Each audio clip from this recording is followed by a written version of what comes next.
Ujian promosi doktor, Saudara I. Nyoman Sunarta dimulai. Hadirin tamu undangan dimohon mematikan video dan mikrofonnya. Ujian promosi doktor dibuka oleh Ketua Sidang. Dengan mengucap Bismillahirrahmanirrahim, ujian promosi doktor atas nama Saudara I. Nyoman Sunarta dengan ini saya nyatakan dibuka. Saudara I. Nyoman Sunarta, apakah saudara siap untuk ujian hari ini?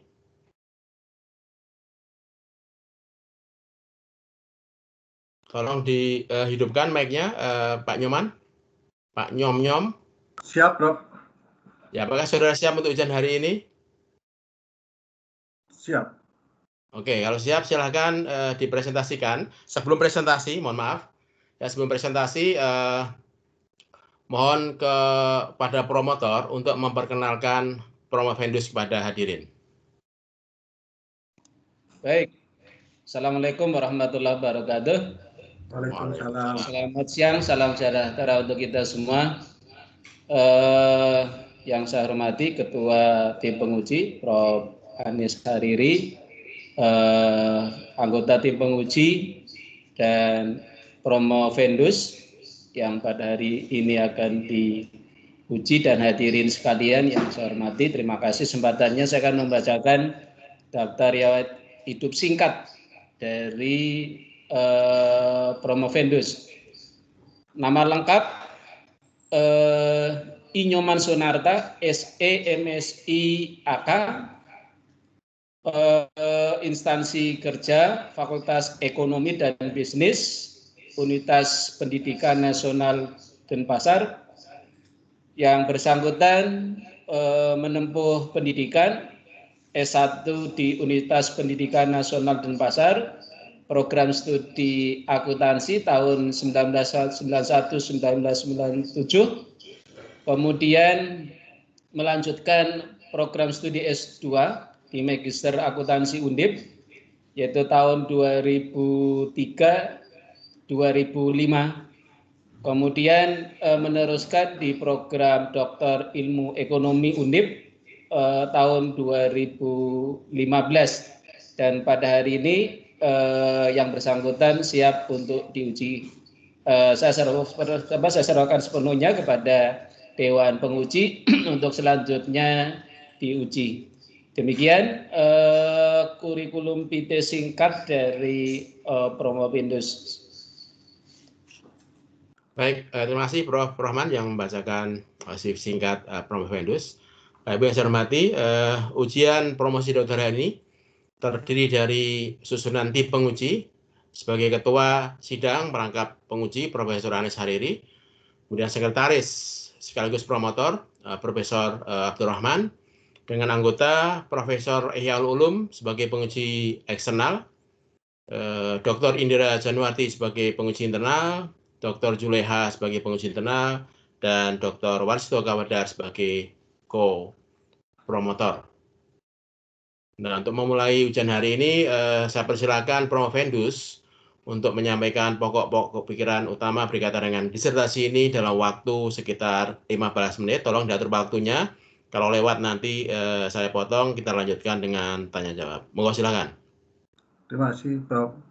Yang terhormat dan amat terpelajar, Profesor Anis Hariri, SEM Kom PhD AKCE CFRA sebagai ketua, Profesor Dr. Abdul Rahman SE MSI sebagai promotor sekaligus pembimbing, Dr. Wasito Kawedar SE MSI AK sebagai co-promotor, Profesor Dr. Yahul Ulum SE MSI AKCE selaku penguji eksternal, Dr. Indira Januardi SE MSI selaku penguji, Dr.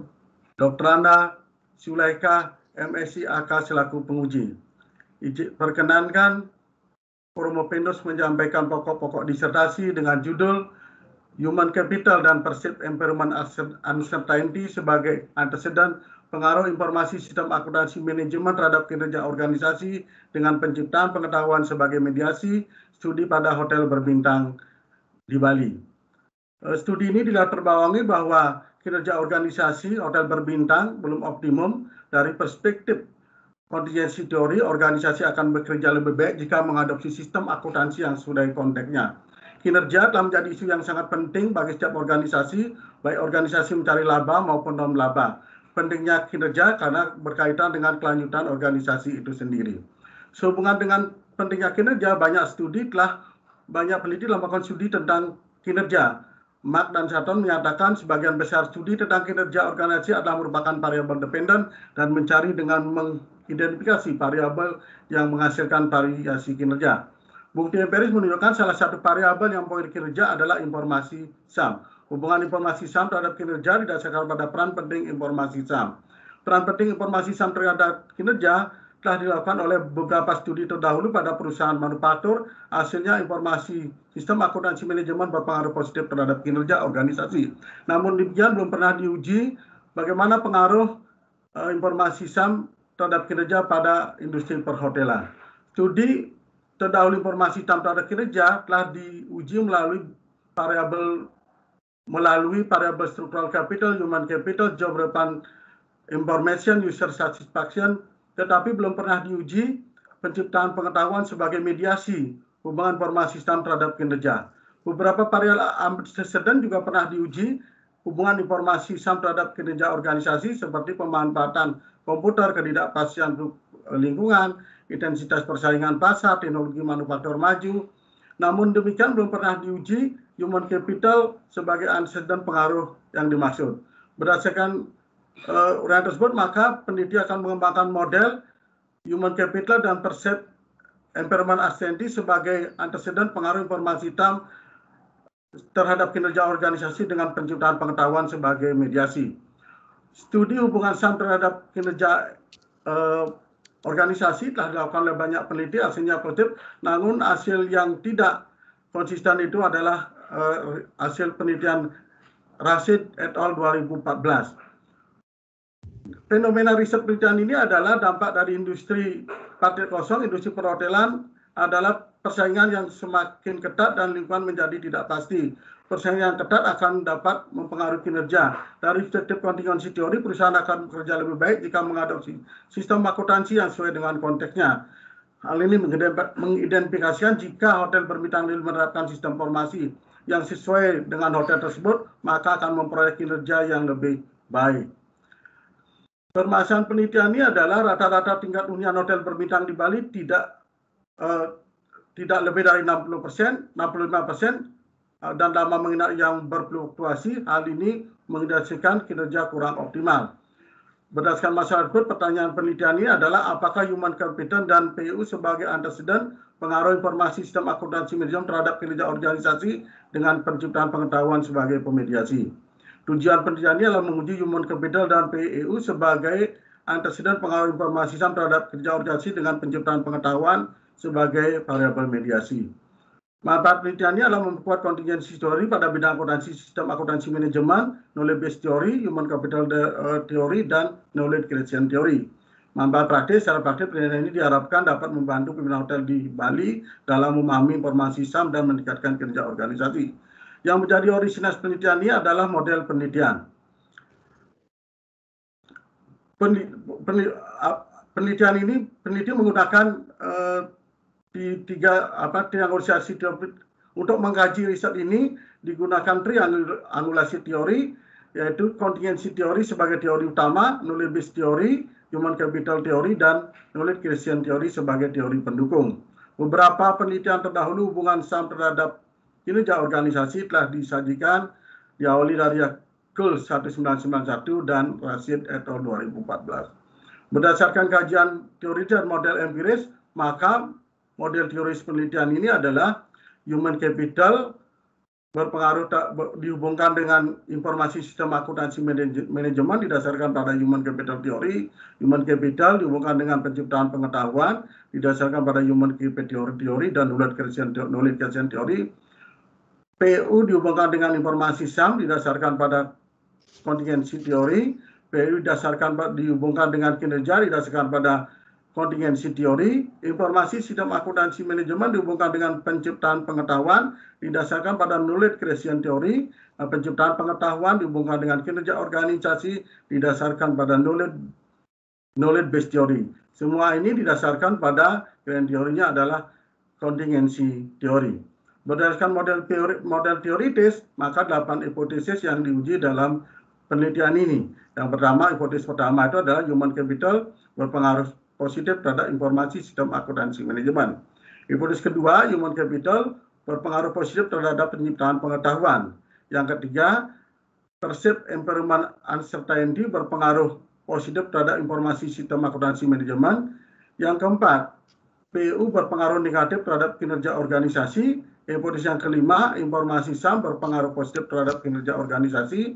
Hipotesis keenam, informasi SAM berpengaruh positif terhadap penciptaan pengetahuan. Hipotesis ketujuh, penciptaan pengetahuan berpengaruh positif terhadap kinerja organisasi. Dan hipotesis ke-8, informasi SAM berpengaruh terhadap kinerja organisasi melalui penciptaan pengetahuan. Desain penelitian ini adalah penelitian dasar populasi hotel berbintang di Bali. Sampel hotel berbintang telah berdiri 4 tahun sejak tahun 2019. Dengan pengumpulan data menggunakan kuesioner, data dianalisis menggunakan PLSM. Jumlah kuesioner yang dikirimkan 222, jumlah kuesioner yang kembali 128, jumlah kuesioner yang dapat digunakan 119, respon rate 54%. Telah dilakukan uji respon bias, tidak ada respon bias. Hasil pengujian model pengukuran telah terpenuhi, yaitu dilihat dari reliabilitas dan validitas kontrol. Pengujian ini terdiri dari 3 tahap, mengikuti Baron dan Kenny, Sulihin Ratmono, dan Sulihin et al. Hasil pengujian ini menunjukkan bahwa 2 hipotesis ditolak, yaitu hipotesis 4, PU berpengaruh negatif terhadap kinerja organisasi, dan hipotesis ke-8, penciptaan pengetahuan memediasi pengaruh informasi SAM terhadap kinerja organisasi. Diterimanya hipotesis 1 menunjukkan human capital pada hotel berbintang di Bali mampu meningkatkan pemanfaatan informasi sistem akuntansi manajemen. Hal ini dikarenakan AC merupakan elemen kunci dalam meningkatkan aset perusahaan dan karyawan untuk memberikan prioritas serta mempertahankan keunggulan kompetitif dari pandangan skill. Diterimanya hipotesis kedua, ditunjukkan bahwa sehubungan dengan hotel berbintang di Provinsi Bali memiliki human capital yang handal, maka mereka mampu mengonversi pengetahuan tajik dan pet sehingga memunculkan pengetahuan yang baru. Hal ini sejalan dengan SWOT dan T ini yang menyatakan bahwa human capital dalam organisasi berperan sangat penting dalam menciptakan pengetahuan organisasi. Diterimanya hipotesis ketiga menunjukkan bahwa sehubungan dengan adanya ketidakpastian lingkungan, maka agar keputusan dapat diambil dengan baik, manajer membutuhkan informasi yang lebih banyak. Menurut Ivan Kopi dan Jerman 2010, informasi yang dibutuhkan adalah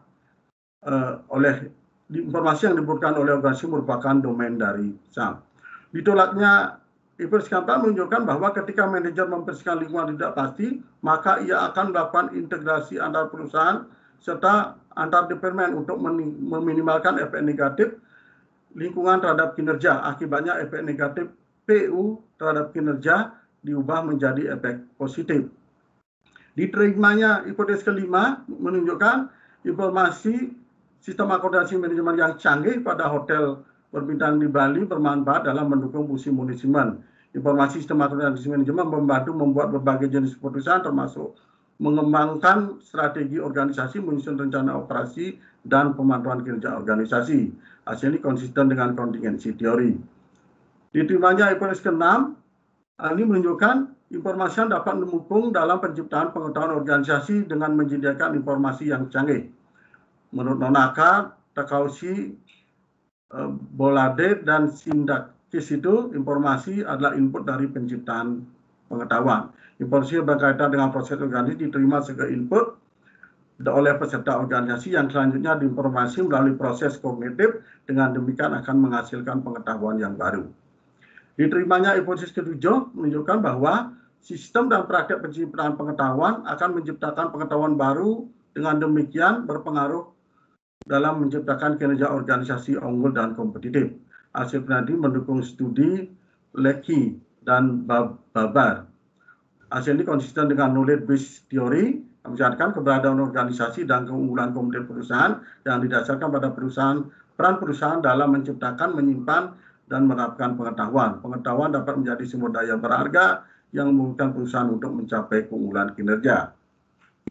Ditolaknya hipotesis 8 menunjukkan bahwa penciptaan pengetahuan baru bukan hanya masalah mengkonvensi informasi secara objektif, sebaliknya sangat tergantung pada bagaimana memunculkan pengetahuan tajib yang sangat subjektif, intuitif, serta bagaimana memunculkan firasat masing-masing individu, dan selanjutnya membuat pengetahuan tersebut tersedia untuk pengujian sehingga dapat digunakan oleh perusahaan secara keseluruhan. Nonaka 2007.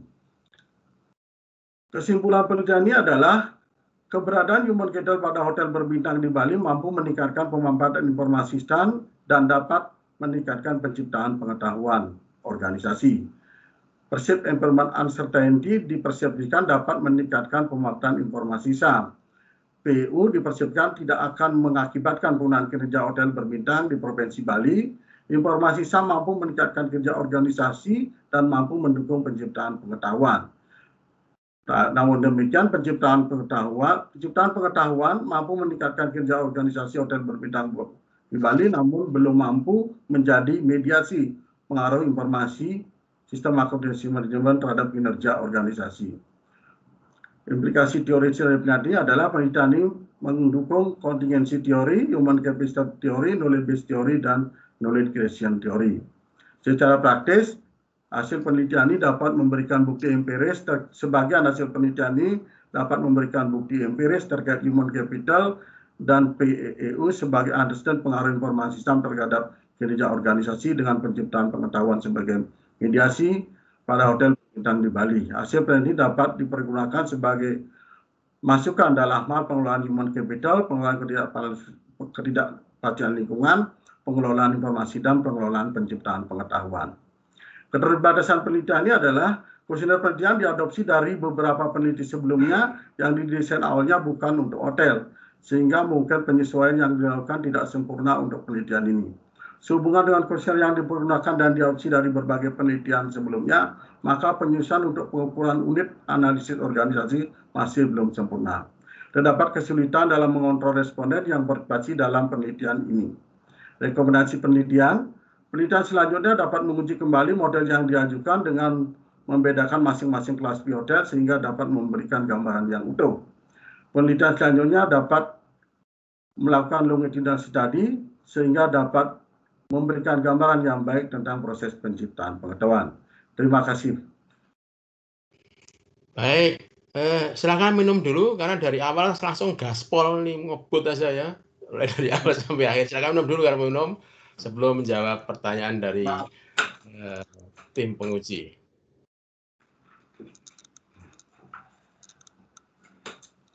Baik, untuk urutan kesempatan bertanya, saya awali dari penguji eksternal. Waktunya sekitar 15 menit kepada Prof. Ihyaul Ulum, silakan. Terima kasih Prof. Anies. Assalamualaikum warahmatullahi wabarakatuh. Waalaikumsalam warahmatullahi wabarakatuh. Pak Nyoman yang berbahagia dengan para sponsornya. Selamat Pak Nyoman juga pada tim promotor yang hari ini bisa mengantar Pak Nyoman pada tahapan ujung ini. Pertanyaan pertamanya Pak Nyoman, perasaannya gimana? Oh, sangat deg-degan, dari tadi udah stres. Tapi tampak bahagia kemarin. Tapi tampaknya bahagia ya. Tapi kan ujian, Prof. Ujiannya itu yang bikin stresnya, bukan main. Oke. Tanyanya gini Pak, yang pertama. Bapak bangga dengan hasil penelitian Bapak ini? Bangga, Pak. Bangga, Oke. Prof. J. Apanya Pak yang bikin bangga? Karena saya berhasil membuktikan meskipun sebagian hubungan informasi karena saya dapat membuktikan bahwa informasi human capital dan perceived impairment uncertainty sebagai antecedent pengaruh informasi SAM terhadap kinerja organisasi dengan penciptaan sebagai mediasi sehingga mendukung teori contingency teori, human capital teori, dan knowledge based teori. Oke. Seberapa penting hasil penelitian Pak Nyoman itu bagi industri perhotelan di Bali sehingga membuat Pak Nyoman merasa bangga dengan hasil penelitian ini? Sangat sebenarnya pengelolaan, mohon maaf izinkan Prof. Venus untuk menjawab. Ya. Penelitian human capital itu sangat penting karena organisasi yang akan maju dan berkembang seharusnya mempunyai human capital yang baik. Jika human capital yang tidak baik yang dimiliki organisasi, maka organisasi itu tidak akan tumbuh. Organisasi yang akan berkembang baik jika dia mampu menciptakan pengetahuan dan bukan hanya memproses pengetahuan.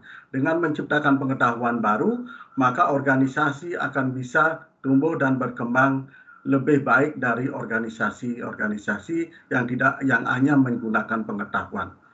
Demikian, Prof. Oke, baik. Sebelum dilanjut, Pak Nyoman, kalau tidak keberatan, mungkin share screen-nya bisa di-close dulu, Pak. Biar saya tampak wajah Prof. Anis Irama lebih besar gitu. Dari stop present. Oh. Oke, baik. Ya, Prof. Ya, ini saya mohon maaf nih Pak Anis dan Bapak Ibu para senior, saya pasang background-nya malah kewalik-walik, saking nggak biasanya. Benar itu. Benar kah? Dibaca dari sini benar. Oke, di saya kebalik. Baik, Nggak apa-apa. Pak Nyoman, pertanyaan ringannya dulu yang pertama Pak, di pengantar, Pak Nyoman tuh masih pakai tanggal 23 Juli Pak. Oh, mohon maaf. Ya, mohon maaf, Prof. itu nanti bisa diupdate. Kemudian yang kedua, Pak Nyoman, Bapak bisa lihat di halaman abstraksi, Pak. Saya minta diberikan penjelasan kalimat terakhir di paragraf itu, di paragraf terakhir, di paragrafnya abstraksi itu. Penelitian ini gagal membuktikan pengaruh negatif PEU terhadap kinerja organisasi dan penciptaan pengetahuan sebagai pemediasi pengaruh ISAM terhadap kinerja. Itu maksudnya gimana Pak? Gagal membuktikan pengaruh negatif itu gimana? Maksudnya begini Pak, hasil riset ini hubungan PEU terhadap kinerja organisasi itu hasil pengujian hipotesis kan ditolak. Oke. Jadi dengan ditolaknya hipotesis itu berarti Prof. Venus gagal membuktikan bahwa kinerja organisasi PEU itu berpengaruh negatif terhadap kinerja organisasi dan PEU dan PEU juga tidak dapat membuktikan peran mediasi penciptaan pengetahuan terhadap kinerja organisasi. Jadi dua hipotesis itu hasil penelitian ditolak itu. Oke, jadi pengaruh negatif yang Bapak hipotesiskan itu PEU terhadap kinerja, gitu kan? Iya. PEU ke kinerja Bapak hipotesiskan negatif? Berpengaruh negatif. Hipotesisnya? Iya. Boleh disampaikan Pak, logical thinking-nya Pak? Logikanya bahwa ketika lingkungan itu menjadi tidak pasti, sehingga pengelola organisasi, sehingga pengelola manajemen itu tidak dapat membuat perencanaan, pengorganisasian yang pengelolaan yang baik, sehingga akan mengakibatkan kinerja itu menjadi menurun gitu, Prof. Oke, ternyata tidak signifikan gitu Pak ya? Tidak signifikan.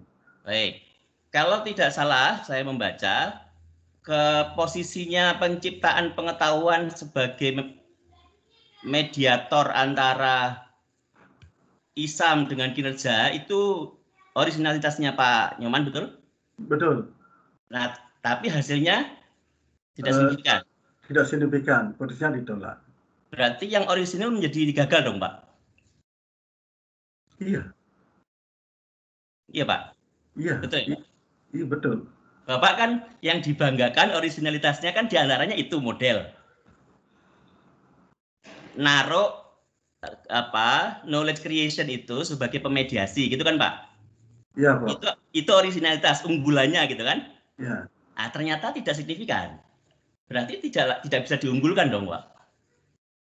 Kalau saya bilang begitu gimana Pak Nyoman?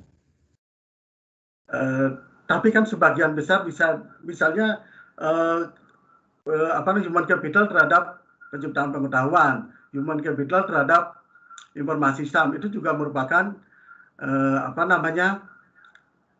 belum pernah diteliti itu positif dia. Ya, tapi yang Bapak unggulkan sebagai originalitas itu kan posisi mediasinya. Itu memang tidak terdukung. Tidak terdukung. Betul ya Pak ya? Betul. Oke, misalnya saya katakan begini Pak. Terlepas saya baca hipotesis Pak. Kalau saya baca keseluruhan model Pak, dari human capital ke kinerja. Jadi kalau saya baca itu kan ujungnya kan di kinerja organisasi ya Pak? Iya Prof.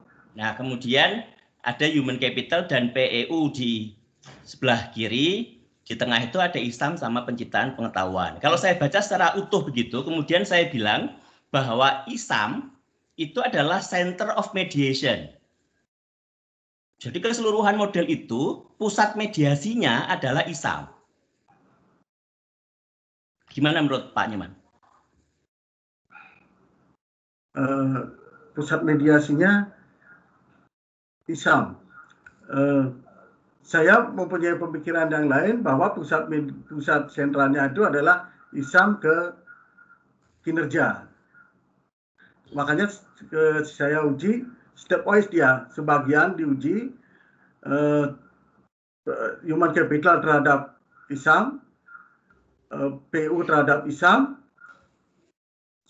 PU terhadap ISAM terhadap penciptaan pengetahuan, ISAM terhadap kinerja. Nah, model yang kedua saya uji itu adalah ISAM berpengaruh terhadap kinerja melalui penciptaan pengetahuan dan hubungan langsung ISAM terhadap. Oke, saya potong Pak Nyoman. Kinerja. Pak Nyoman kan nguji PEU ke kinerja. Iya. Pak Nyoman nguji PEU ke ISAM. Iya. Betul ya? Kemudian betul. ISAM juga diuji ke kinerja. Betul. Berarti kan ISAM-nya mediasi. Ya, kalau gambaran model secara utuh, iya, Prof. Kalau gambaran pertanyaan saya yang berikutnya itu Pak. Pak Nyoman punya hipotesis 8. Di hipotesis 8 itu Pak Nyoman bikin hipotesis tentang peran mediasinya knowledge creation. Iya. Nah, kenapa Pak Nyoman tidak menghipotesiskan yang ISAM, Pak, sebagai mediasi? Boleh diberikan argumentasinya, Pak? Terima kasih, Prof. Mohon izin untuk menjawab. Model saya mempersepsikan bahwa human capital dan PEU itu adalah sebagai yang mendahului dari informasi sistem akuntansi manajemen. Nah, sehingga informasi sistem manajemen berpengaruh terhadap kinerja melalui penciptaan pengetahuan. Pemikiran saya begitu. Dia hanya sebagai variabel yang mendahului saja, sehingga informasi sistem akuntansi manajemen terhadap kinerja organisasi dimediasi oleh penciptaan pengetahuan. Jadi pemikiran Prof. Vendus seperti itu. Oke. Baik. Baik, Pak. Berikutnya, sebelum di bel sama Pak Anies. Pak Nyoman gunakan kontingensi teori, Pak ya? Ya, Prof. Betul ya? Di bab teori itu Pak Nyoman bilang menggunakan triangulasi dan teori utamanya adalah kontingensi. Setelah hasil penelitian secara keseluruhan untuk seluruh model, seluruh hipotesis yang sudah Pak Nyoman uji, bagaimana Pak Nyoman menggambarkan hasil penelitian Pak Nyoman ini secara keseluruhan posisinya terhadap kontingensi teori, Pak? Terima kasih, Prof. Mohon izin untuk menjawab. Secara keseluruhan hasil penelitian Prof. Vendus ini adalah mendukung sebagian kontingensi teori itu, sebagian kontingensi teori dalam pemodelan ini, gitu. Dan untuk human capital theory, knowledge creation theory itu didukung sepenuhnya karena dia hubungan masing-masing variabel independen dengan dependen. Jadi yang secara keseluruhan itu adalah model itu sendiri. Model itu sendiri sebagian didukung dan sebagian tidak didukung. Ada dua hipotesis itu yang didukung, dua hipotesis yang tidak didukung, yaitu PU berpengaruh PU itu berpengaruh negatif terhadap kinerja seharusnya, tetapi ditolak dan informasi sistem akuntansi manajemen berpengaruh terhadap kinerja melalui penciptaan pengetahuan itu ditolak. Jadi sebagian model itu dapat dijelaskan oleh contingency teori, tapi sebagian tidak. Gitu.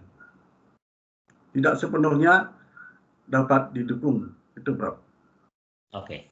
Terakhir, Pak Nyoman, saya tidak nyentuh pengujiannya. Ini sudah pernah kita diskusikan waktu tahap sebelumnya. Saya ini mungkin sharing aja, Pak. Pak Nyoman boleh buka kuesionernya, Pak.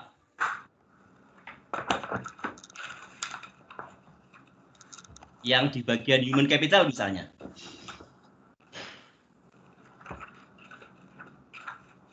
Sudah, Pak?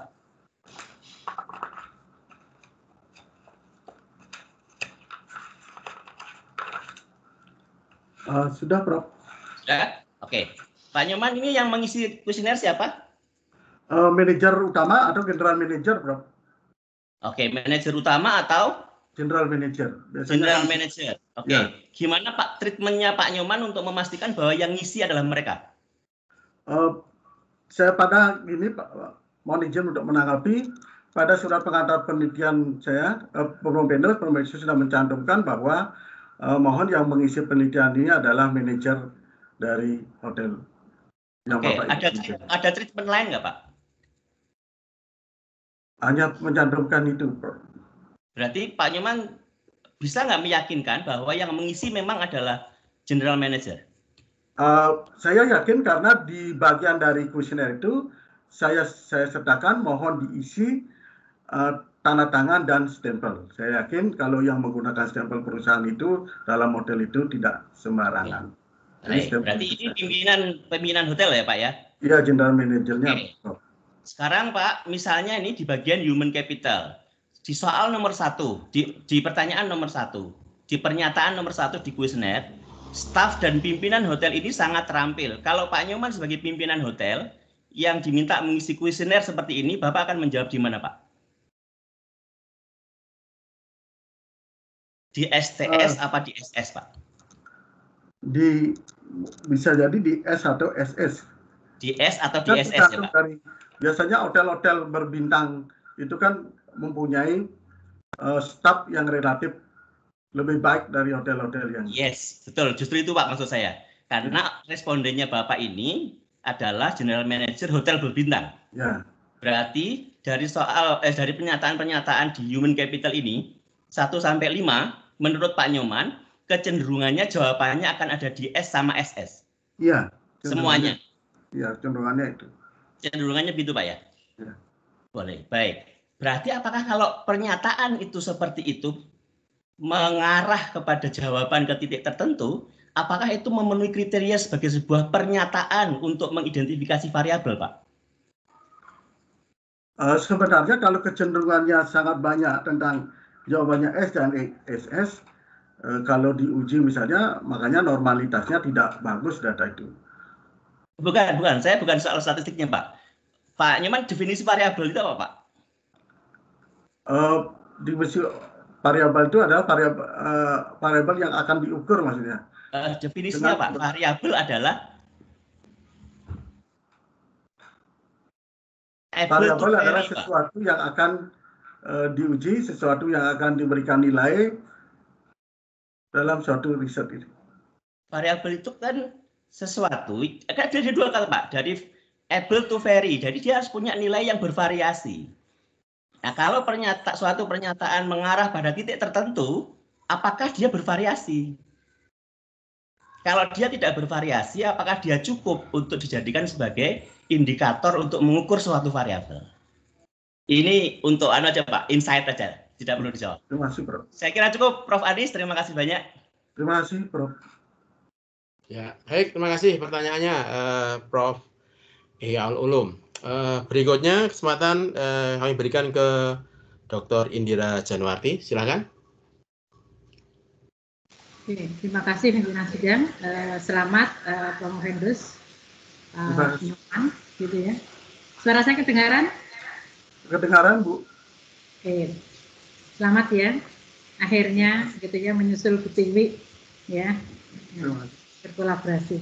Ini Pak Nyoman, masukan pertama gitu ya, terkait dengan penulisan. Yang betul itu abstrak atau abstraksi ya?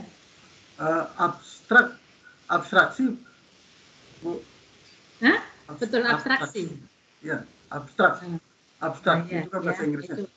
Oke, jadi nanti diganti, kemudian di situ kan harusnya 3 ini ya, 3 paragraf ya, nanti digantikan ya, 1 itu. Kemudian nanti mungkin ini ya, kelemahan banyak gitu ya, typo dan ini SPOK-nya ya Pak ya. Jadi nanti supaya yang membaca itu menjadi lebih enak, nyaman gitu ya, nggak mikir lama gitu ya. Nah ini, karena ada beberapa yang promosi Windows itu menulisnya saling bertentangan. Nah, misalkan di bawah nggak ininya, disertasinya. Di bawah. Oke ya, yang di intisari itu ya, di intisari itu di paragraf kedua, kinerja bla bla bla gitu ya. Oke, sudah? Sudah. Ya. Itu tadi disebutkan bahwa ada beberapa peneliti yang menyatakan bahwa hubungan ISAM terhadap kinerja organisasi pada industri manufaktur ya untuk apa ya, tidak pas atau tidak relevan kalau menggunakan industri hotel ya. Promo Windows menyebutkan itu sumbernya dari MIA, kemudian dari Ivan Coffee gitu ya. Ya, menyatakan seperti itu. Tapi di paragraf berikutnya itu malah justru memberikan penjelasan bahwa Mia dan Ivan Coffee itu meneliti di hotel. Nah, ya. Jadi ini kan saling bertentangan. Tadi mungkin bahasanya begitu ya, di apa ya, di kalimatnya diganti gitu ya, supaya tidak bertentangan antar paragraf 1 dengan paragraf lainnya. Ya. Itu. Kemudian tadi sebetulnya saya setuju dengan Prof. Ulum gitu ya. Kalau saya melihat gambarnya itu mediasinya kan ada 2 gitu ya. Yang ISAM gitu ya. Sebutannya ISAM itu saya kemarin ISAM itu apa ya? Sebutan baru gitu ya. Biasanya kita kan SAM gitu ya, nggak pakai I ya, ISAM. Saya memikirnya agak lama ISAM itu apa gitu ya. Ternyata sebutan Pak Nyoman ISAM gitu ya. Yaitu ada ISAM sama ini ya, apa value creation gitu ya. Tapi yang diuji sebagai mediasi hanya value creation. Gitu. Penjelasannya Pak Nyoman gitu ya. Kalau mediasi itu berarti apa Pak? Mediasi maksud saya perantara. Gimana? Mediasi itu perantara. Perantara, oke. Tetapi di penjelasan Pak Nyoman banyak sekali menyebutkan dia tidak bisa meningkatkan. Loh, mediasi kok meningkatkan gitu ya. Jadi nanti jangan rancu dengan moderasi gitu ya. Ya, itu nanti ini ya, ada banyak yang seperti itu. Oke. Ya. Pertanyaannya begini. Kalau tadi dikatakan bahwa value creation itu hasilnya tidak memediasi, gitu ya. Kemudian di keterbatasan Pak Nyoman mengatakan bahwa untuk pertanyaan value creation itu hanya pada 1 periode, gitu ya.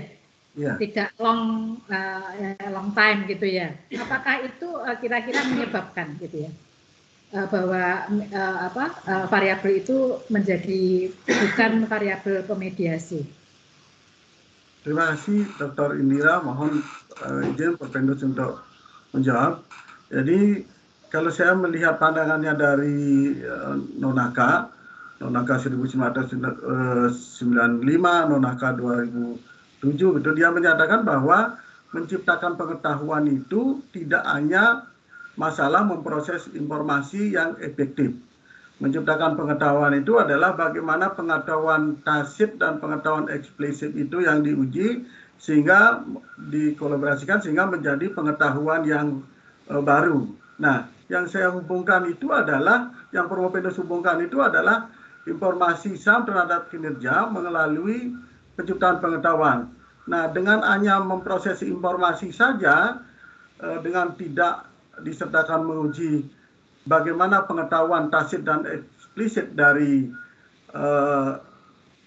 masing-masing karyawan dalam organisasi itu, Prof. Wendus menduga bahwa itulah yang menyebabkan sehingga penciptaan pengetahuan tidak mampu memediasi hubungan informasi SAM terhadap kinerja organisasi. Oke, yang disebut dengan penciptaan pengetahuan itu yang seperti apa, Pak?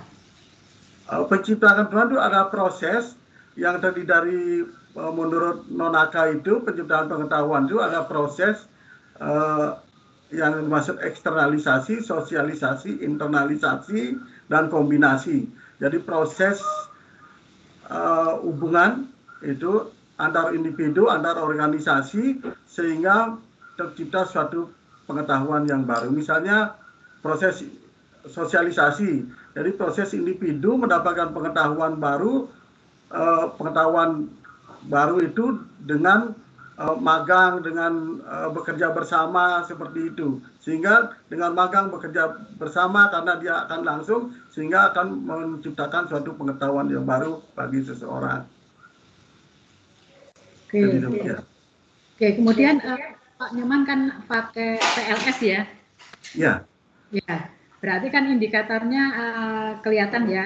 Tadi kan value creation itu kan yang ditanyakan ada beberapa indikator yang terkait dengan tadi ya, sosialisasi, ya, basis eksplisit dan seterusnya. Ya, mungkin bisa dijelaskan dari data yang terkumpul itu value creation yang ada gitu ya, dari responden itu menunjukkan mana yang lebih unggul di antara indikator-indikator yang ada itu. Saya mohon izin untuk melihat hasil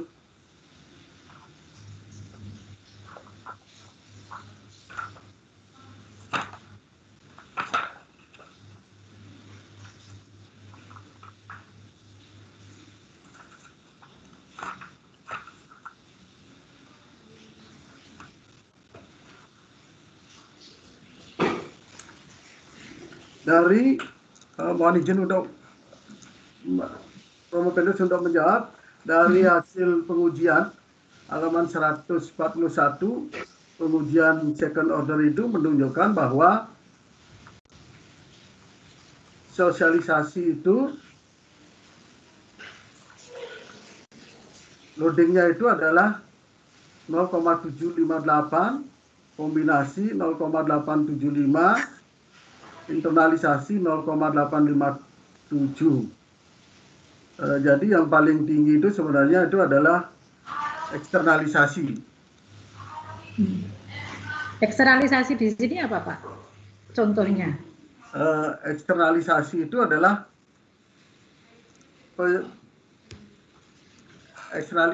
penciptaan pengetahuan melalui pengetahuan tacit itu dirubah menjadi pengetahuan eksplisit sehingga dapat dipergunakan oleh semua yang ada dalam organisasi. Itu yang tinggi ya. Logikanya untuk bisa menciptakan kinerja yang baik itu harusnya dari keempat indikator ini kira-kira yang seharusnya dominan itu yang mana kira-kira? Nonaka menyatakan bahwa tidak ada yang bisa paling dominan dalam penciptaan pengetahuan, tetapi dia menyatakan bahwa penciptaan pengetahuan akan terjadi jika keempat-empatnya ini saling berkombinasi sehingga akan muncul pengetahuan yang baru. Demikian sebenarnya. Ya, mungkin kalau dilihat hasilnya itu harusnya sosialisasi ya, karena kalau hotel itu kan ya jasa itu kan perlu pengiklanan yang yang lebih gencar gitu ya, karena jasa gitu ya. Tapi malah di sini hasilnya yang paling kecil itu mungkin bisa digunakan sebagai penjelasan Pak Nyoman barangkali gitu ya. Iya, kan ini ya. Oke. Tadi menyambung pertanyaan Prof. Ulum juga ya. Pak Nyoman mengatakan tadi yakin bahwa yang mengisi kuesioner itu adalah GM-nya gitu ya. Karena ada tanda tangan dan stempelnya kan begitu ya. sayangnya gitu ya, di keterbatasan itu coba Pak Nyoman baca lagi gitu ya, di keterbatasan salah satunya apa? Kurang meyakini gitu ya. Antara jawaban di awal dengan yang ditulis kok menjadi berbeda begitu ya. Saya takutnya nanti kalau saya mau replikasi ya penelitian Pak Nyoman ini jadi bingung begitu ya. Gimana Pak Nyoman? Oh, saya bilang terdapat kesulitan dalam mengontrol responden yang berbasis dalam penelitian ini. Iya. Ya, Saling bertentangan. Sebetulnya Pak Nyoman yakin karena kan uji reliabilitas validitasnya, ya kan? Itu ya, kan reliable dan valid toh Pak. Valid. Ya, iya. Jadi jangan kemudian sudah menguatkan hasil kemudian di akhirnya malah melemahkan lagi, nanti orang jadi bingung gitu ya. Terima kasih Dr. Oke, ya ada banyak sebetulnya ya terkait dengan keterbatasan yang memang sebetulnya ini ya tidak perlu ya, saya baca hanya di intisarinya itu ya. Sebentar saya baca.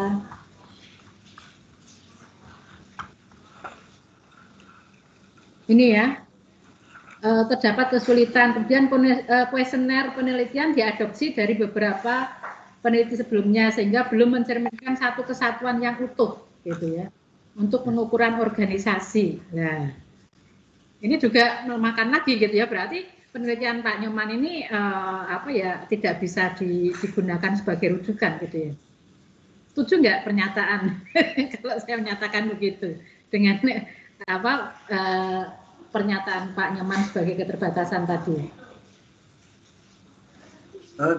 Saya mohon menanggapi, Prof. itu berpikir bahwa seperti yang disarankan oleh Profesor Yahlul Ulum itu adalah keterbatasan itu adalah sesuatu yang sebelumnya tidak dapat dikontrol, gitu ya. Sehingga saya berpikir bahwa ini yang saya tidak dapat kendalikan, sehingga saya tulis keterbatasan gitu. Kan sebelum di kuesioner, sebelum sebar ke responden yang asli kan ada pilotnya. Ya, hasilnya ya.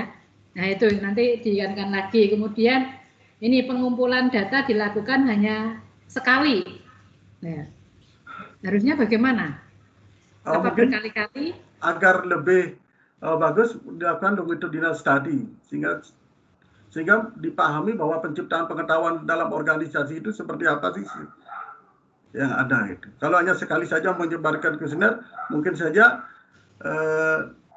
dia tidak merepresentasikan apa yang sesungguhnya terjadi dalam organisasi itu. Kira-kira berapa lama? Longitudinal itu kan panjang gitu ya. Kira-kira supaya orang yang mau mereplikasi itu membayangkan kira-kira kalau saya mau menggunakan value creation terutama kan gitu ya. Ya, betul. Karena kan tadi kan proses gitu ya. Mungkin 2 atau 3 tahun, jadi ancang-ancang dulu gitu ya. Kira-kira berapa Pak Nyoman? Mungkin 3 menit lagi ya. Mungkin 2 atau 3 tahun lah, sehingga dia kan melihat trennya seperti apa. Kalau setahun 2 tahun kan untuk melihat tren itu kan minimal kita melihat 3 tahun gitu kan kita lihat trennya. Oke, jadi ini ya. Kemudian tadi kan di keterbatasan juga Pak Nyoman masih mengatakan ini khusus hanya untuk yang berbintang. Yang tidak bintang kan tidak. Padahal ya nanti next gitu ya, 2-3 tahun gitu ya. Longitudinal, saya minta deh gitu ya Pak Nyoman melakukan penelitian lagi ya, membedakan hotel berbintang tidak berbintang gitu ya, untuk value creation-nya tadi 2-3 tahun amatannya begitu ya. Siap? Siap. Iya, supaya nanti memberikan kontribusi yang baik bagi Pemda Bali. Terima kasih pimpinan sidang, saya cukupkan. Terima kasih. Baik, terima kasih Dr. Indira untuk semua pertanyaan. Sesi berikutnya saya berikan ke Bu Dr. Zuleha. Monggo, silakan. Bu Zul.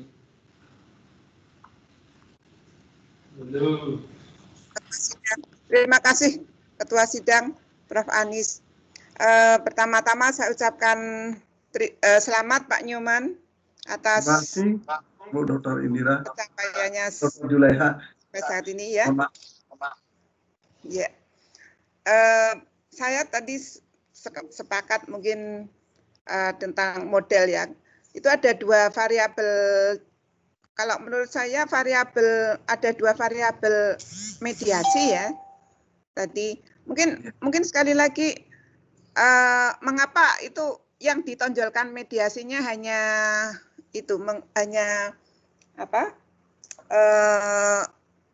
Penciptaan pengetahuan. Penciptaan nilai. Terima kasih. Mohon izin Prof. Vendus untuk menjawab.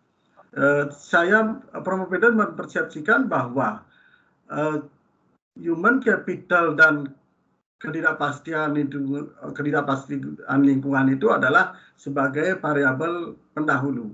Jadi variabel independen. Sehingga yang saya uji itu adalah saya mempersepsikan bahwa SAM itu mempengaruhi kinerja berdasarkan melalui penciptaan pengetahuan. Yang dua itu adalah antecedent, dia sebagai yang mendahului saja. Sehingga saya ingin menguji apakah informasi SAM itu berpengaruh terhadap kinerja melalui penciptaan pengetahuan. Dua variabel ini adalah variabel yang mendahului saja. Nah, itu awal pemikiran saya, sehingga awal pemikiran Prof. Vendus, sehingga Prof. Vendus tidak menguji human capital sebagai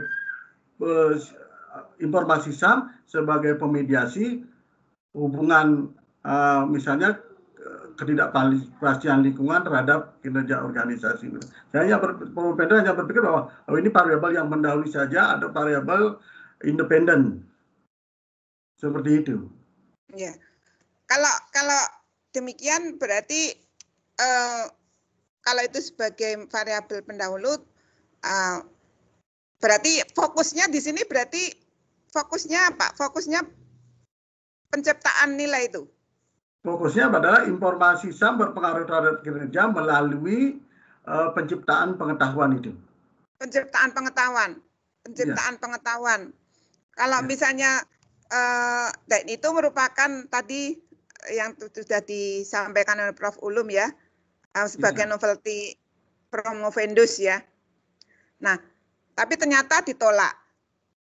Tapi kalau dilihat dari logika, padahal human capital berpengaruh terhadap penciptaan pengetahuan, itu signifikan ya. Kemudian penciptaan pengetahuan berpengaruh terhadap kinerja organisasi, itu signifikan. Tapi kenapa itu tidak menjadi variabel tidak menjadi variabel mediasi? Mungkin bisa dijelaskan oleh Prof. Vendus. Terima kasih Bu Dr. Julaiha, dapat Prof. Vendus jelaskan bahwa menurut Nonaka itu adalah menciptakan pengetahuan itu tidak hanya memproses informasi yang efektif dan efisien. Menciptakan pengetahuan itu adalah bagaimana masing-masing individu dalam organisasi itu bagaimana masing-masing individu dalam organisasi itu menggunakan pengetahuan tacit dan pengetahuan eksplisit itu digabungkan secara bersama-sama sehingga akan memunculkan pengetahuan baru. Jadi melalui sosialisasi, eksternalisasi, kombinasi, dan internalisasi itu, proses itu akan menghasilkan pengetahuan baru. Nah, sementara yang saya uji, sementara yang Prof. Vendus uji itu hanya informasi saja. Jadi dua komponen lagi itu adalah pengetahuan tacit dan pengetahuan eksplisit yang ada masing-masing individu. Prof. Vendus tidak menguji. Nah, Prof. Vendus menduga dengan tidak ujinya itulah yang menyebabkan sehingga penciptaan pengetahuan itu penciptaan pengetahuan itu tidak bisa memediasi pengaruh informasi SAM terhadap kinerja organisasi. Demikian. Ya, dengan Tadi kalau penciptaan berarti itu perlu penelitian berikutnya. Ya. Berarti perlu penelitian berikutnya ya. Kemudian dari apa yang bisa implikasi kebijakan apa yang mungkin bisa Promovendus berikan di dalam pencapaian kinerja organisasi yang optimal. Terima kasih. Penelitian ini. Dr. Indira, mohon menanggapi bahwa dari implikasi penelitian ini bahwa organisasi yang diingat-ingat Bu Indira terus ini. Ini Bu Juleha loh Pak Nyoman. Terima kasih. Dr. Juleha, mohon maaf. Dapat saya jelaskan bahwa dari model penelitian ini bahwa organisasi akan dapat memperoleh kinerja lebih baik, sebaiknya itu mengelola human capital dengan baik.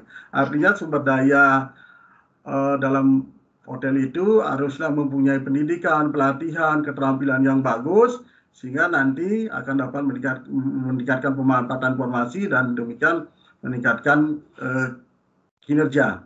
Penciptaan pengetahuan dalam organisasi merupakan hal yang sangat penting. Jadi kalau organisasi ingin tumbuh dan berkembang selamanya, maka penciptaan pengetahuan itu menjadi suatu hal yang pokok dan bukan hanya menggunakan pengetahuan yang telah ada. Karena pengetahuan yang telah ada itu adalah sifatnya yang umum. Kalau kita lihat dari research-based theory itu kan untuk mencapai kinerja yang unggul itu organisasi itu kan harus mempunyai sesuatu yang unik. Salah satu yang paling unik itu adalah pengetahuan tacit. Karena pengetahuan tacit itu kan pengetahuan yang ada dalam diri seorang yang tidak mungkin dimiliki orang lain.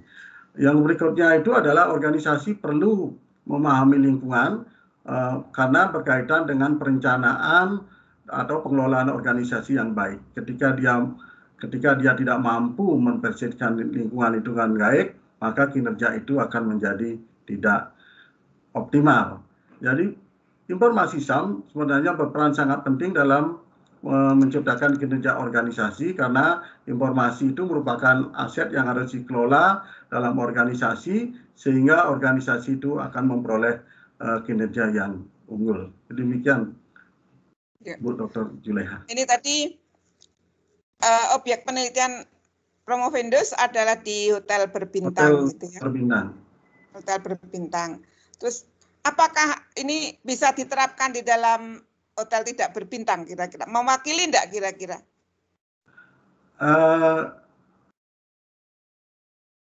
Sebenarnya kalau hotel berbintang itu biasanya sumber daya manusianya misalnya mungkin relatif kurang bagus kalau dibandingkan dengan hotel berbintang. Tetapi pada intinya itu kan setiap organisasi itu seharusnya mempunyai human capital yang bagus, mau berproses dalam menciptakan pengetahuan karena pengetahuan yang uniklah yang akan dapat meningkatkan kinerja. Kemungkinan bisa diterapkan dugaan Promovendus. Soalnya, mengapa toh kok memilih hotel berbintang? Promovendus memilih hotel berbintang karena hotel berbintang itu mempunyai sumber daya yang jauh lebih bagus dibandingkan hotel tidak berbintang. Jadi itu. Jadi misalnya sumber daya manusianya bagus, dengan sumber daya manusianya bagus, sistemnya lebih bagus, sehingga proses itu akan ada. Jadi kalau misalnya hotel tidak berbintang, kan sumber dayanya sedikit, jadi manajer dia, pelayan dia, jadi kemungkinan untuk penciptaan pengetahuan itu relatif kecil kemungkinan terjadi. Tapi kalau hotel-hotel yang besar, hotel-hotel berbintang itu, apalagi chain hotel, kemungkinan penciptaan pengetahuan itu akan terjadi. Saya kira cukup, Prof. Anies. Baik, terima kasih Bu Juleha yang telah mengajukan beberapa pertanyaan kepada Promovendus hari ini. Kesempatan berikutnya kami berikan ke Dr. Warsito Kawedar, monggo silakan. Baik, terima kasih Prof. Anies. Yang pertama saya ucapkan selamat ya untuk Pak Inyoman Sunarta. Terima kasih Bapak Dr. Parsido. Progresnya hingga sampai ujian akhir. Terima kasih. Terima kasih juga untuk Ketua Sidang, Bapak Ibu Penguji maupun promotor Prof. Rahman. Jadi kalau saya hanya ngasih sedikit pesan aja Pak. Jadi apa yang disampaikan para penguji itu mohon kalau bisa ya nanti direvisi sedikit ya. Terima kasih Bapak Dr. Parsido, akan saya revisi. Ya, sehingga pada saat dibaca oleh nanti junior atau mahasiswa-mahasiswa S3 itu tidak salah kaprah itu. Soalnya kalau tadi mediasi kemudian ditafsirkan meninggalkan itu kan juga kurang pas. Terima kasih Pak. Oke, itu aja. Ya. Pesan saya, tolong jangan berhenti meneliti ya Pak ya. Terima kasih Pak. Dan kalau bisa hasil penelitiannya itu kalau bahasa saya itu dibumikan ke dalam kehidupan. Terima kasih. Karena riset Bapak itu kan penciptaan ilmu. Ya. Penciptaan knowledge kan itu. Ketika penelitian itu tidak dibumikan nanti berhenti itu knowledge yang Terima kasih Pak. Itu aja dari saya Prof. Anies. Sekedar pesan agar bisa dilanjutkan nanti untuk setelah lulus dari S3. Terima kasih. Terima kasih. Ya, terima kasih Pak Dr. Wasito atas pesan dan masukannya ya. Berikutnya Prof. Rahman sebagai promotor, monggo. Baik, Prof. Anies, kesempatan yang diberikan Pak Nyoman sudah hampir ya 5 tahun lebih ya Pak ya. 5 tahun lebih Prof. Kita berdiskusi tentang berbagai hal, khususnya topik disertasi. Ya, tadi Pak Warsito sudah memberikan semacam nasihat arahan. Ya, karena ini ujian saya kan bertanya dulu sebentar mungkin, ya. Waktunya kelihatannya masih agak lama. Saya diberi waktu ya minimal 7 menit ya Pak. Iya. Baik, Pak Nyoman. Pertama, kemudian yang kedua selamat, yang ketiga 13 hari lagi juga selamat. Ya. Terima kasih. 13 hari lagi kan ulang tahun ya? Iya Prof. Ulang tahun yang keberapa Pak Nyoman? Yang ke-51 ya rasanya. 51. Oh kelihatan seperti masih 31 gitu kan. Nah, kalau dibanding dengan ya kelihatan 17 tahun itu kan. Terima kasih Prof. Baik Pak Nyoman. Pak Nyoman, saya mohon dijelaskan tentang makna ciptaan itu apa Pak Nyoman? Cipta dulu, cipta. Cipta itu sesuatu yang dihasilkan melalui pikiran manusia. Cipta. Sesuatu yang cipta itu apa tadi? Sesuatu yang dihasilkan melalui buah pikiran manusia. Oh, sesuatu yang dihasilkan dari buah pikiran manusia itu cipta ya, cipta. Kalau alam dicipta berarti buah pikiran Tuhan yang Maha Kuasa gitu. Iya, menurut saya. Oh, menurut Pak Nyoman ya, entah apa menurut Pak Nyoman. Kalau ciptaan? Ciptaan itu hasilnya, Prof. Hasil dari pemikiran manusia itu akan menghasilkan sesuatu. Sesuatu itulah merupakan hasil, Prof. Kalau penciptaan? Ciptaan itu proses. Penciptaan proses. Proses menghasilkan sesuatu. Proses menghasilkan sesuatu. Oke, ya, kalau pengetahuan itu sebenarnya sudah ada atau belum ada? Sebelum adanya penciptaan. Pengetahuan itu sebenarnya sudah ada, tetapi bagaimana manusia menggali pengetahuan itu sehingga dapat dimanfaatkan gitu. Oh, sebenarnya sudah ada ya. Manusia hanya menggali. Kalau kemudian memberi nama dalam variabel penciptaan pengetahuan, kira-kira tepat enggak? Penciptaan pengetahuan. Iya, penciptaan pengetahuan. Karena tadi pengetahuan katanya sudah ada. Tinggal manusia tinggal menemukan. Ya, menggali menemukan. Kalau menggali menemukan itu kira-kira tepat nggak kalau disebut penciptaan? Kita sering diskusi. Kemudian saya udah lah nggak apa-apa, silakan nggak apa-apa gitu. Yang penting Pak Nyoman bisa menjelaskan gitu. Kalau seandainya misalkan nanti Pak Nyoman di mana gitu kan ketemu orang, Pak Nyoman apa yang dimaksud dengan penciptaan pengetahuan? Padahal pengetahuan itu sudah ada gitu kan. Kan gini Prof, mohon maaf izin. Karena meskipun pengetahuan belum ada, tetapi kalau tidak digali. Belum ada atau sudah ada? Secara itu kan sudah ada di dunia, tetapi pengetahuan sudah ada. Manusia tinggal menggali. Sehingga ketemulah pengetahuan itu. Tapi kalau tidak melalui proses menggali itu sebenarnya kan pengetahuan itu tidak tercipta. Ya, artinya penemuan kan? Ya, penemuan. Proses menemukan pengetahuan. Kalau tadi penciptaan pengetahuan, proses menciptakan yang tadinya sesuatu belum ada, kemudian ada misalnya manusia adalah ciptaan Tuhan. Sebelumnya tidak ada, kemudian diciptakan oleh Tuhan kan gitu Pak ya. Tapi nanti harus bisa menjelaskan karena itu sudah diuji dan lulus dan variabelnya itu diterima oleh semua penguji gitu toh dengan nama penciptaan pengetahuan. Gitu ya. Ya, apalagi kalau misalnya pendekatannya dengan misalnya agama yang dianut Pak Nyoman, agama yang dianut kita, bahwa pengetahuan itu kan ciptaan Tuhan gitu kan. Sudah ada betul tadi Pak Nyoman karena sudah lulus filsafat gitu kan. Ya, itu kan sudah ada. Hanya saja kemudian manusia menggali. Jadi bukan proses penciptaan, tapi harus bisa menjelaskan.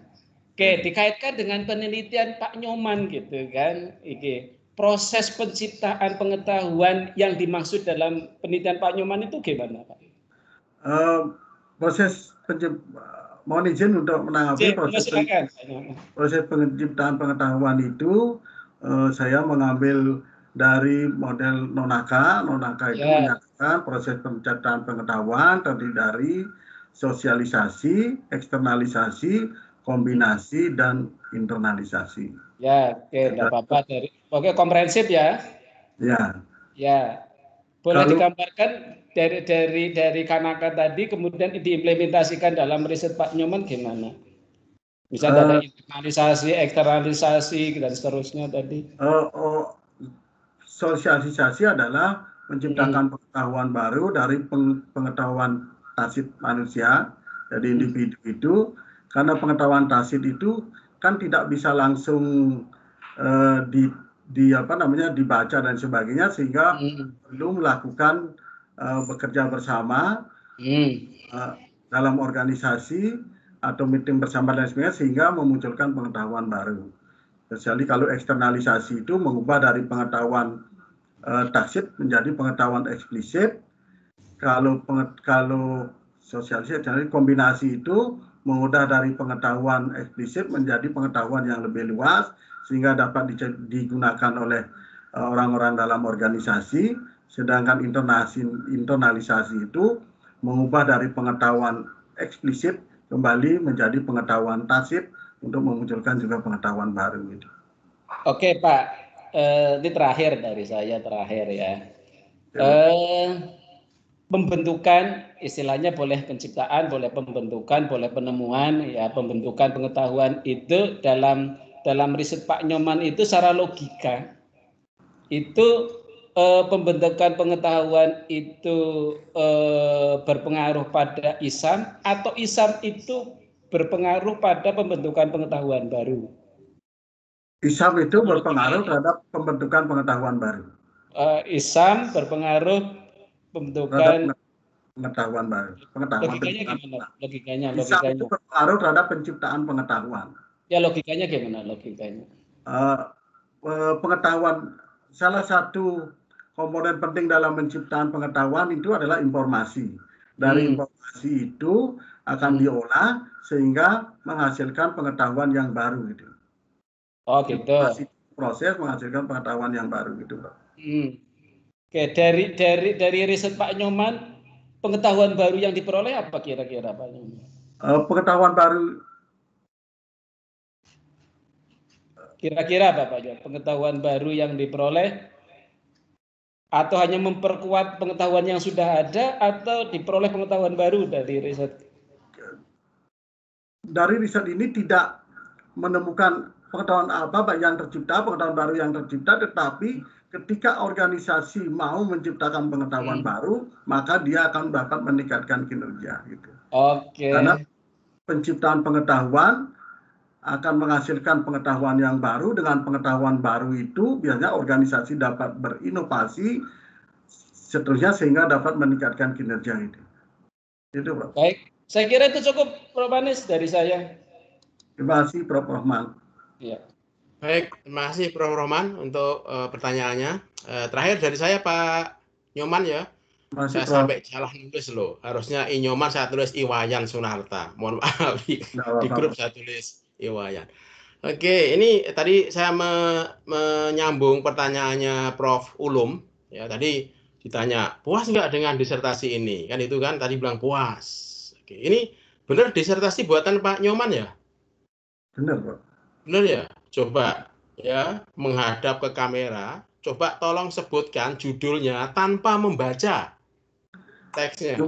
Human Capital dan Persib Aset dan Human Capital dan PEU sebagai anteseden pengaruh informasi SAM terhadap kinerja organisasi dengan penciptaan pengetahuan sebagai mediasi studi pada hotel berbintang di Bali.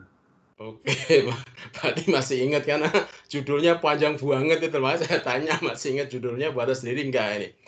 Oke, satu pertanyaan lagi Pak ya. Menarik ini karena gini, di akuntansi itu yang namanya modal ada macam-macam, ada modal keuangan, modal produksi, modal intelektual, modal manusia, modal sosial, modal relationship dan sebagainya. Kenapa kok Pak Nyoman di disertasi ini yang diambil ke human capital-nya?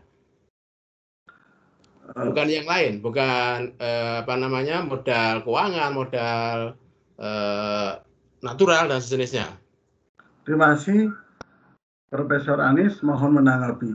Saya mengambil human capital sebagai antecedent hubungan informasi SAM terhadap kinerja organisasi itu adalah karena ketika organisasi memiliki human capital maksudnya ini adalah orang yang berpendidikan, terlatih, mempunyai pengalaman, dia akan mampu meningkatkan pemanfaatan dari informasi SAM itu sendiri, sehingga informasi itu dapat meningkatkan kinerja. Berarti human capital itu memberi manfaat ekonomi ya bagi organisasi Pak Nyoman? Iya, Prof. Oke, pertanyaan saya, kalau human capital memberikan manfaat ekonomi, mengapa kok human capital tidak diakui sebagai aset di neraca? Terima kasih Prof. Mohon Prof. Pendus mohon menanggapi bahwa human capital selama ini human capital memang belum diakui sebagai aset dalam neraca karena kesulitan dalam mengukur human capital itu sendiri. Jadi kalau salah satu hal yang terpenting dari aset itu kan keterukuran. Jadi berapa nilai dari human capital itu yang tidak mampu diukur sehingga tidak dimasukkan sebagai aset dalam organisasi. Padahal itu sebenarnya sangat penting dalam organisasi. Kan banyak katanya cara untuk mengukur, ada FAIQ macam-macam itu dan sebagainya. Tapi sebagian besar belum diakui sebagai sesuatu yang fix, yang mana yang digunakan. Saya lihat belum ditemukan mana yang fix yang digunakan untuk mengukur itu. Oke, berarti human capital itu yang dinilai itu keahliannya dan sejenisnya ya? Iya, Prof. Oke, bagaimana dengan para pemain bola profesional? Ada Lionel Messi dan sebagainya itu. Kira-kira termasuk dalam konteks ini nggak bagi klub sepak bola Barcelona? Kemungkinan itu bisa dimasukkan mungkin nilai transfernya. Karena mengukur keahlian itu kan susah. Kalau mengukur nilai transfernya itu kan bisa berapa M ditransfer. Sekian dimasukkan sebagai human capital. Itu kemungkinan bisa. Gitu ya. Tapi kalau keahlian itu ya. Nggak tahu tadi kok ngelirik ke kanan siapa ya yang dilirik sebelah kanan tadi itu? Ketika saya tanya sebelum menjawab sempat melirik ke kanan itu nggak tahu siapa. Supporter itu. Prof Anies awas banget. Ya, saya lihat. Oke, ini yang terakhir dari saya. Kalau saya tanya Pak, apa keunggulan ya kehebatan dari disertasi Pak Nyoman ini ya sehingga ketika orang lain membaca itu menyempatkan diri untuk koprol Pak, bilang wow gitu. Apa kira-kira keunggulannya dibandingkan riset-riset yang lain? Menurut Prof. Vendus bahwa riset ini adalah dapat membuktikan sebagian. Jadi sebagian karena dua hipotesis itu tidak terbukti, yaitu human PUI berpengaruh terhadap kinerja organisasi dan Islam berpengaruh terhadap kinerja organisasi melalui penciptaan pengetahuan itu terbukti, sehingga Prof. Vendus menganggap bahwa sebagian model ini lah keunggulan dari penelitian, sebagian, tidak seluruhnya, karena tidak terbukti seluruhnya. Terus keunggulannya apa Pak? Kalau ditanya hebatnya disertasi ini dibandingkan yang lain. Sebagian dari penelitian model ini dapat mendukung teori-teori, misalnya kontingensi teori, human capital teori, knowledge creation teori. Itu berarti sebagian ya, padahal sebagian itu biasanya nggak pas Pak. Itu ada separuh nyawaku itu terbang ya, bersama dirimu segala itu. Karena kan dua hipotesis itu tidak terdukung sehingga tidak bisa mendukung sepenuhnya. Oke, terima kasih Pak Nyoman. Beberapa pertanyaan saya kira saya kira cukup untuk pertanyaannya karena yang di sebelah kanan Pak Nyoman sudah mulai stres itu, bukan Pak Nyoman yang stres. Baik, saya kira itu Mbak Lina, gimana Mbak Lina? Ya, karena hasilnya sudah lengkap, kita lanjut ya Prof. Iya, sudah diterima Prof Rahman? Sampun. Ya, oke. Ujian promosi doktor selesai. Sekretaris Sidang memberitahukan hasil ujian promosi. Yang terhormat Profesor Dr. Abdul Rahman, SE MSI, kami persilakan. Terima kasih kesempatan yang diberikan. Saya tampil lagi ketua sidang ya, pada anggota sidang, kemudian Promovendus yang sudah menunggu sambil tadi getar-getar gitu ya. Dan hadirin yang saya muliakan, saya akan membacakan berita acara ujian ini. Berita acara ujian ini bukan dibuat kemarin Pak Nyoman, bukan ya. Kok langsung ditutup langsung bisa, bukan. Dalam proses ini kalau tadi misal Pak Warsito selesai, Pak Warsito diminta segera. Kan ini online cepat. Prof Ulum juga seperti itu gitu ya. Ini bukan sudah disiapkan kemarin, bukan. Ya ini begitu tadi Prof Anies akan menutup, ya Mbak Lina langsung mengirim dokumennya ke saya gitu ya. Ya Pak Lom. Baik Pak Nyoman. Ya. Baik, saya bacakan berita acara ujian promosi doktor Saudara Inyoman Sunarta, program studi Doktor Ilmu Ekonomi, Fakultas Ekonomika dan Bisnis, Universitas Diponegoro. Pada hari ini, Kamis tanggal 17 Desember 2020, Fakultas Ekonomika dan Bisnis menyelenggarakan ujian promosi doktor atas nama Saudara Inyoman Sunarta, program studi Doktor Ilmu Ekonomi, Fakultas Ekonomika dan Bisnis Undip. Ujian promosi doktor dipimpin oleh Profesor Anies Hariri, SE MCom PhD AKSIE CFRA PhD sebagai ketua tim penguji sekaligus penguji. Didampingi oleh Profesor Dr. Abdul Rahman SE MSI sebagai sekretaris tim penguji sekaligus promotor serta anggota tim penguji yang terdiri dari 1. Profesor Dr. Ihyaul Ulum SE MSI AKSIE sebagai penguji eksternal. Kedua, Dr. Indira Januarti SE MSI sebagai penguji. 3, Dr. Dr. Anda Sulaiha AK MSI sebagai penguji, dan 4 Dr. Warsito Kawedar SE MSI AKT sebagai co-promotor. Hasil penilaian ujian promosi doktor Saudara Inyoman setelah diperhitungkan dengan IP, indeks prestasi kuliah tatap muka, dan nilai ujian kelayakan, maka dinyatakan lulus dengan predikat sangat memuaskan. Terima kasih, Bro. Dengan rata-rata nilai kumulatif 3,71 dan lama studi 5 tahun 3 bulan 16 hari. Demikian berita acara ujian promosi dokter dibuat dan disusun sesuai dengan jalan dan hasil rapat Semarang 17 Desember 2020. Ketua tim penguji Profesor Anis Hariri SEM PhD AKCA CFRA NIP 1967 0809 1992 03 1001. Demikian pembacaan berita acara hasil ujian promosi dokter Saudara Inyoman pada hari ini. Selamat tepuk tangan. Terima kasih, Prof. Terima kasih, Sulaiha. Terima kasih, Pak Anies. Terima kasih, Pak Yalulum. Terima kasih, Bu Indira.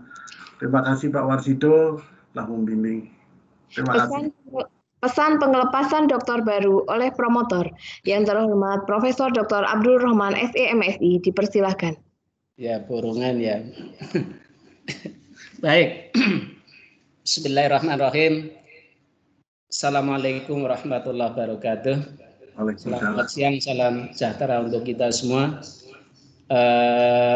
Yang terhormat Ketua Sidang dan juga selaku Ketua Program Doktor Ilmu Ekonomi dan juga Ketua Penguji Profesor Anis Hariri MKom PhD AKT CA dan Dewan Penguji ya, yang saya hormati rekan-rekan Sivitas Akademika Universitas Pendidikan Nasional Undiknas Denpasar, khususnya dari Fakultas Ekonomi dan Bisnis, ya para tamu undangan.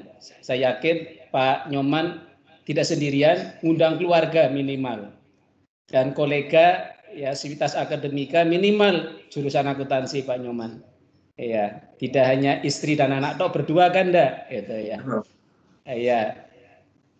Pada kesempatan yang bahagia ini, mari kita panjatkan puji syukur kehadirat Allah Subhanahu wa Ta'ala atas karunia-Nya, terutama nikmat sehat dan nikmat sempat, sehingga pada kesempatan kali ini kita dapat melaksanakan tugas masing-masing, yaitu menguji Saudara Inyoman Suwarta pada program Doktor Ilmu Ekonomi Fakultas Ekonomika dan Bisnis Universitas Diponegoro.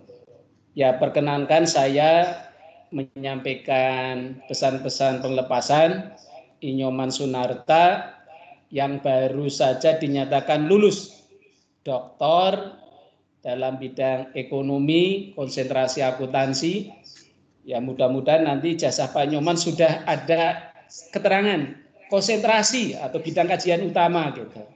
Jadi yang seringkali menjadi perdebatan, kok belum ada bukan ijazahnya, mudah-mudahan nanti ada. Dengan predikat sangat memuaskan, dengan masa studi 5 tahun 3 bulan 16 hari. Saya selaku promotor dan Pak Warsito selaku co-promotor mengucapkan selamat gitu ya. Yang berbahagia, saya mungkin orang yang pertama menyebut Pak Nyoman dengan embel-embel gelar di depan Dr. Inyoman Sunarta. Nanti kalau tidak ada embel-embel doktor marah itu kan. Siapa tadi yang dipanggil tidak ada doktor? Wah, carinya susah, 5 tahun 3 bulan 16 hari. Itu Pak ya, Pak Nyoman ya. Gitu. Tapi jangan seperti itu Pak Nyoman ya. Iya. beserta keluarga, saya selaku promotor dan Pak Warsito selaku kopromotor tadi sudah saya sampaikan, sekali lagi mengucapkan selamat atas keberhasilan saudara menyelesaikan program doktor ini dengan waktu yang ya sesuai dengan target Pak Nyoman, itu kan target Pak Nyoman. Saudara telah menunjukkan dalam proses ini kesabaran yang luar biasa. Walaupun dalam upaya memperoleh ini saudara nggak tahu apakah merasa ditinggal istri atau memang memberi kesempatan pada istri dulu gitu ya. Ya mudah-mudahan yang kedua, bukan merasa ditinggal tapi memberi kesempatan ya pada istri terlebih dahulu gitu kan, agar kemudian fokus gantian yang ngurus anak Bu Tiwi gitu kan, baru kemudian Pak Nyoman. Karena dulu ketika Bu Tiwi sibuk konsultasi, seringkali Pak Nyoman selalu menggandeng putrinya. Ya. Sekarang sudah alhamdulillah itu ya, sudah sama-sama dokter. Penelitian disertasi saudara sangat relevan dengan pengembangan penelitian yang terkait dengan human capital, perceived environmental uncertainty, ya, informasi sistem akuntansi manajemen, kinerja organisasi, dan penciptaan pengetahuan. Hasil penelitian saudara menunjukkan bahwa human capital berpengaruh positif dan signifikan terhadap ISAM, dan dari 8 hipotesis hanya 1 yang ditolak. Ya, yang ditolak. Mudah-mudahan nanti yang ditolak diteliti lagi, dibuktikan apakah betul ditolak. Ya. Yang bisa saja data yang diperoleh kurang sehingga hasilnya ditolak itu kan, belum puas itu ya. Pesan saya mewakili tim promotor, pertama selalu disampaikan ya, jadilah ilmuwan yang baik. Ya, kedua, tetaplah semangat dan berkarya mengembangkan ilmu yang saudara miliki, melakukan pengembangan ilmu dengan melakukan penelitian dan karya dengan lebih giat dan bertanggung jawab. Ya, tentu sebarkan dan ajarkan ilmu yang saudara miliki dengan penuh tanggung jawab yang akan mendatangkan kebahagiaan bukan hanya tentu bagi saudara, bagi keluarga, tetapi bagi institusi di mana saudara bekerja. Ya, jaga nama baik alma mater saudara, Unitas Diponegoro, ya, dan tetap jaga sikap ilmiah saudara dengan arif. Ya, ketiga, kemudian tunjukkan pada dunia bahwa Dr. I. Nyoman Sunarta sebagai ilmuwan yang mumpuni. Dalam waktu dekat seperti Prof. Ulum itu kan tidak lama kemudian mengajukan guru besar, itu kan. Nanti Pak Nyoman harapannya bisa ngajukan bareng-bareng dengan Bu Tiwi gitu kan. Ngajukan bareng, keluar bareng, kemudian pengukuhan bareng. Walaupun tempat institusinya berbeda, bisa saja kerjasama nanti pengukuhannya bareng gitu. Kesepakatan Bu Tiwi sama Pak Nyoman. Amin, mudah-mudahan. Amin, Bro. Ya, saya sebagai promotor dan mewakili kopromotor, ya mohon maaf jika dalam proses bimbingan karena cukup panjang, mungkin ada kata perilaku yang menurut Pak Nyoman gitu kan kurang pas itu kan. Ya, kami berdua Pak Nyoman mohon maaf ya. Sebenarnya maksud kami tidak misalnya ingin memperlama Pak Nyoman atau tidak bermaksud misalnya menyakiti Pak Nyoman, tetapi dalam rangka agar proses belajar ini bisa berjalan dengan baik. Kepada Unitas Pendidikan Nasional Denpasar, khususnya FEB, lebih khusus jurusan akuntansi, ya, dan keluarga besar Pak Nyoman tentu dengan kelulusan Pak Nyoman, ya, saya mewakili tim promotor mengucapkan selamat ya, karena dengan kelulusan Dr. I. Nyoman Sunarta tentu akan menambah kekuatan institusi, kekuatan keluarga gitu kan. Karena tambah kekuatan nanti Bu Tiwi bisa melakukan uji beda gitu kan, sebelum dokter dan setelah dokter ya. Ya, karena menambah kuat kan. Iya. Ya, harapannya semoga saudara selalu dapat menjaga seluruh amanah ilmu dan pekerjaan yang dibebankan. Ya, semoga Tuhan Yang Maha Kuasa senantiasa menjaga saudara dari godaan-godaan yang menyesatkan. Lebih mudah orang bertitel disesatkan daripada orang kampung disesatkan. Itu ya Pak Nyoman. Terima kasih. Mohon maaf manakala ada tutur kata yang tidak berkenan. Saya kembalikan kepada Bu Lina. Bila itu walidaya. Assalamualaikum warahmatullahi wabarakatuh. Waalaikumsalam. Kesan dan pesan oleh Dokter Baru kepada Dr. I. Nyoman Sunarta dipersilakan. Assalamualaikum warahmatullahi wabarakatuh. Om Swastiastu. Salam sejahtera untuk kita semua. Namo Buddhaya dan salam kebajikan. Puji syukur saya panjatkan kehadirat Tuhan Yang Maha Esa, Ida Sang Hyang Widi Wasa, berkat rahmat-Nya lah ujian promosi doktor pada hari ini dapat terlaksana. Pencapaian ini tidak terlepas dari dukungan, bantuan, dan doa berbagai pihak. Oleh karena itu, izinkan saya mengucapkan terima kasih kepada pihak-pihak yang telah membantu, mendukung, dan memberikan doa hingga saya mencapai garis finish di jenjang pendidikan ini.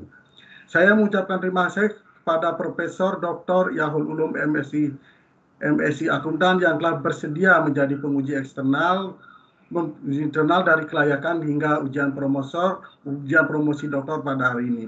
Diuji oleh beliau memberikan kebahagiaan tersendiri bagi saya karena saya dapat banyak belajar khususnya mengenai pemodelan dalam penelitian. Terima kasih Profesor Yahul Ulum.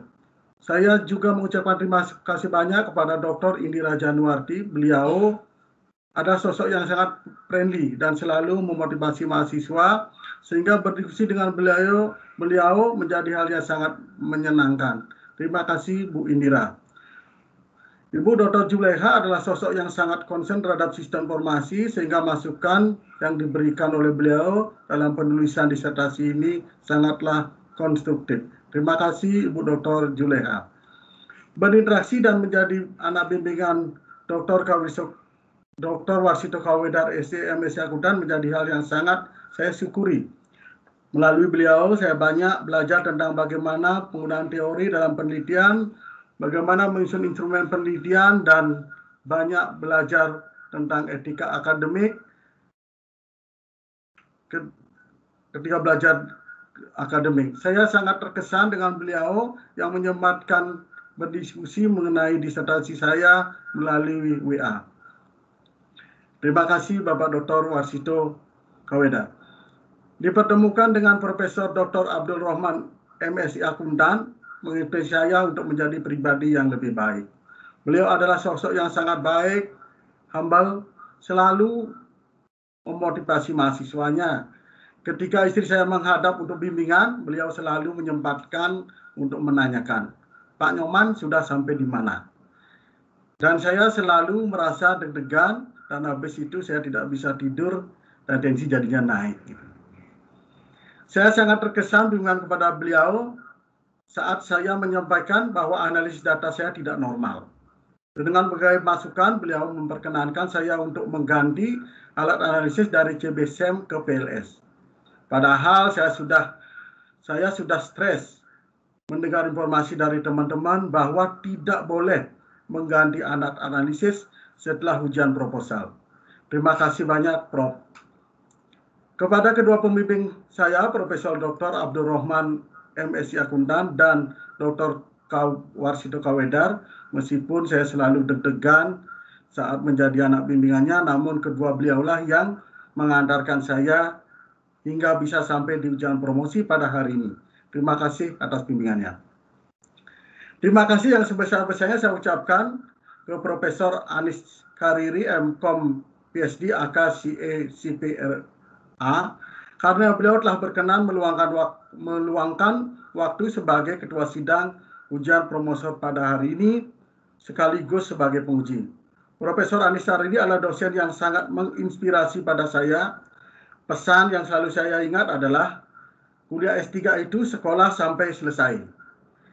Saya sebenarnya berkeinginan mengambil penelitian dengan pendekatan kualitatif.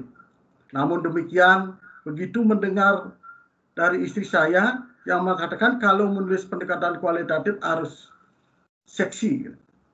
kualitas bahasanya harus seksi. Wah, tidak terbayang.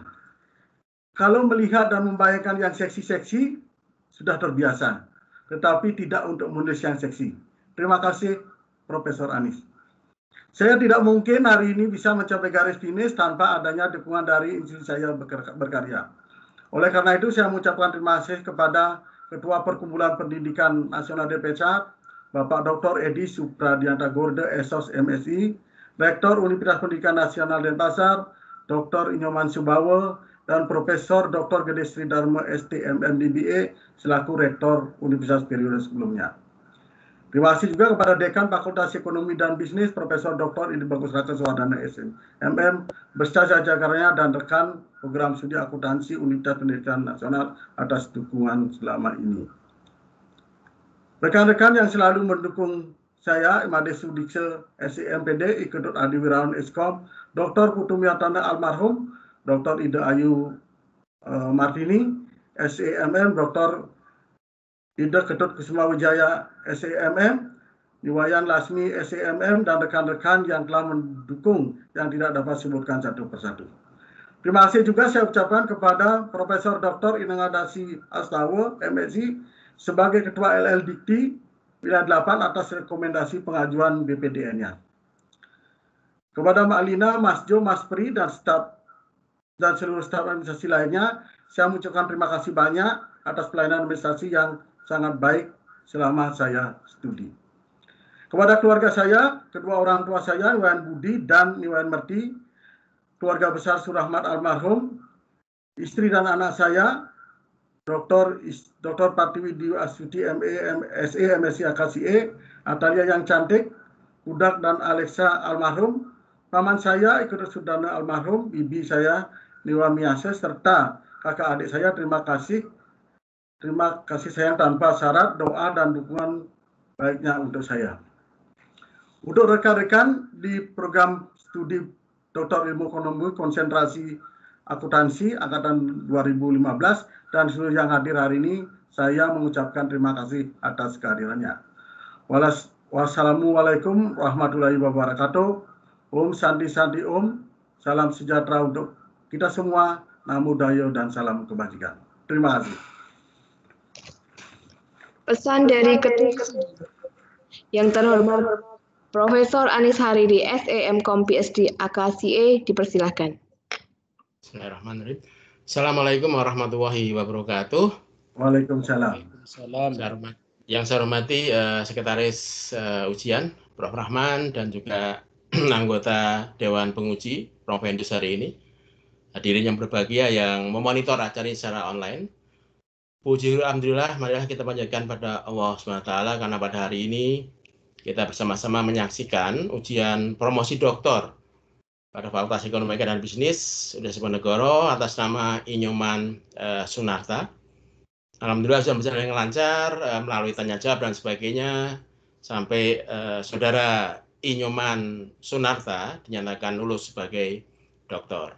Pertama kali saya ucapkan selamat atas capaian ini. Saudara adalah lulusan doktor ke-376 yang dilahirkan oleh program doktor ilmu ekonomi. Terima kasih Pak, nggak jadi mengambil kualitatif. Kalau jadi ngambil kualitatif mungkin kami ke bawah nonton yang seksi-seksi itu. Nah, Bapak terbiasa nonton yang seksi ya. Jadi pada kesempatan hari ini jadikan kami untuk menyampaikan beberapa hal mewakili fakultas karena Pak Dekan juga tidak bisa hadir karena ada acara bersamaan. Jadi sekali lagi selamat. Proses pendidikan yang Bapak lalui di PDI ini tidaklah mudah ya. Berbagi suka dan duka dilalui, jungkir balik, memelototi artikel, belum diganggu anak istri misalnya juga ya, melakukan analisis dan sebagainya. Tapi alhamdulillah Bapak bisa menyelesaikan berbagai tantangan, berbagai cobaan. Akhirnya hari ini Pak Nyoman dinyatakan lulus sebagai seorang doktor. Dan semua tahapan dilewati karena tidak mudah memang kalau kita melihat proses bagaimana program doktor ini dijalankan. Oleh karena itu karena ini adalah tahapan ya, bukan akhir dari segalanya, jangan berhenti untuk selalu mempelajari pengetahuan. Pak Nyoman adalah seorang akademisi, dan tugas serta tanggung jawabnya tidaklah berhenti hanya sekedar sampai menyelesaikan program S3. Kembangkan terus dan pelajari terus pengetahuan melalui pendidikan, penelitian, dan juga pengabdian. Tunjukkan karya nyata, tebarkan ilmu pengetahuan dan kebajikan, serta jadilah teladan bagi sesama. Ingat bahwa kebahagiaan hidup, kebahagiaan apapun dalam akademik tidak bisa lepas dari 3 hal, sebagaimana cerita teman saya dari Bali, yaitu tergantung pada 3 hal, parahyangan, pawongan, dan palemahan. Jadi itu jangan ditinggal sebagai orang Bali.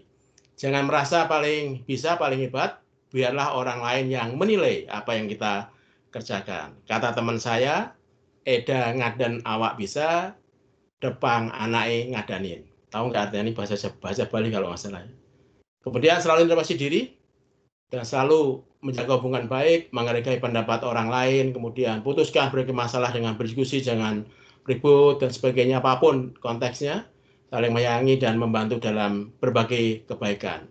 Sagilik, saguluk, salungkung, sabanyantaka, paras-paros, sarpananya, saling asah, asih, dan asuh. Itu katanya seperti itu ya. Lanjutkan kebiasaan publikasi di jurnal internasional yang bereputasi, karena itu tradisi kita, dan saya bersyukur banyak alumni yang selalu menjaga tradisi untuk selalu publikasi di jurnal internasional. Nah, saudara adalah alma mater Undip, bagian dari Laskar Diponegoro, oleh karena itu jaga nama baik alma mater, ya, kibarkan terus Panji Diponegoro dengan menjadi seorang akademisi yang selalu jujur, selalu berani, peduli, dan sebagainya.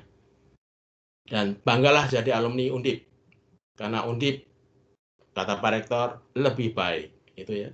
Akhirnya mewakili Dewan Penguji dan juga program Doktor Ilmu Ekonomi, saya mohon maaf sekiranya dalam proses pembelajaran dan ujian, saudara menemukan berbagai hal yang mungkin kurang berkenan dan sebagainya. Dalam proses pembelajaran mungkin ada yang tidak pas dari dosen, ada dosen yang galak dan sebagainya. Tidak hanya bujuk galak, ya istri galak juga. Dosen, tenaga pendidikan, semua itu adalah bagian dari dinamika dalam proses pembelajaran dimanapun kampusnya. Ya, hidup itu dinamis ketika ada banyak hal yang kita temui. Sekali lagi selamat atas capaian saudara, selamat kepada keluarga, selamat kepada Fakultas Ekonomika dan Bisnis Undiknas, Universitas Pendidikan Nasional Bali.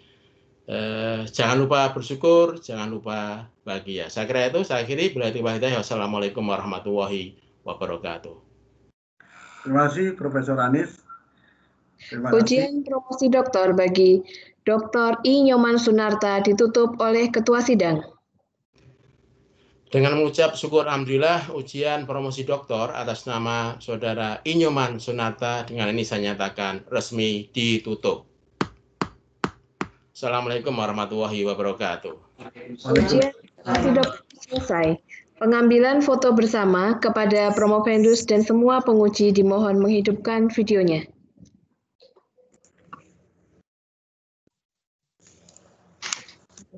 Saya ambil slot. 1, 2, 3. Satu kali lagi. 1, 2, 3. Sampun. Wassalamualaikum warahmatullahi wabarakatuh. Waalaikumsalam warahmatullahi wabarakatuh. Terima kasih Pak Ulum. Terima kasih Profesor Anies, terima kasih Profesor Yalakum, Ulum, terima kasih Bu Juleha, terima kasih Bu Indira, terima kasih Prof. Rohman, terima kasih Bapak Dr. Warsido Kaweda. Terima kasih banyak, membimbing, terima kasih. Terima kasih semuanya. Ini ada teman-teman yang telah mengikuti acara ini. Terima kasih Mbak Lina, terima kasih Mbak Yeni. Terima kasih Mbak Yeni. Terima kasih banyak. Terima kasih. Oke, makasih. Saya melanjutkan kelas ini. Terima kasih. Mbak Linda. Terima kasih semuanya Pak Warsito, Prof. Rahman. Terima kasih. Selamat Foto lagi ekspresif dong. Tadi kan lagi. Ayo. Oh, bebas ya. Pak Nyoman, semangat. Kedah Bu In. Kita ulang gaya bebas. 1, 2, 3. Satu kali lagi. 1, 2. Pak Warsito belum kelihatan. 1, 2, 3. Sampun. Terima kasih. Terima kasih. Terima kasih, Bu Nisi. Mohon pamit. Bu Tiwi mana sama anaknya, sini foto bareng deh sama kita. Ayo. Iya, kebahagiaan itu harus dibagi-bagi. Ayo, Bu Tiwi. Ya, Tiwi nggak kelihatan. cantik ya. Bu Tiwi agak maju sedikit. Ya. Orang maju di pangku. Sedikit, Bu. Nah, nggak kelihatan, Bu Tiwi nggak hilang-hilang terus. Ya, oke. Oke, gaya bebas ya. 1, 2, 3. Satu yang lagi. Yang seksi-seksi tadi. Oke. Sampun. Matur suwun. Izin, assalamualaikum. Pamit Bapak Ibu. Terima kasih banyak. Indira. Pak Nyoman nanti. Terima kasih Prof. Anis. Beda nggak Bu Tiwi? Prof. Yakul Ulum. Uji bedanya. Terima kasih Pak Yeni. Selamat Bu Yeni. Mbak Yeni tambah cantik aja nih. Iya, udah lolos kok. Tambah cantik tambah muda gitu ya. Selamat sore. Bikin roti pisangnya ben mengembang-ngembang.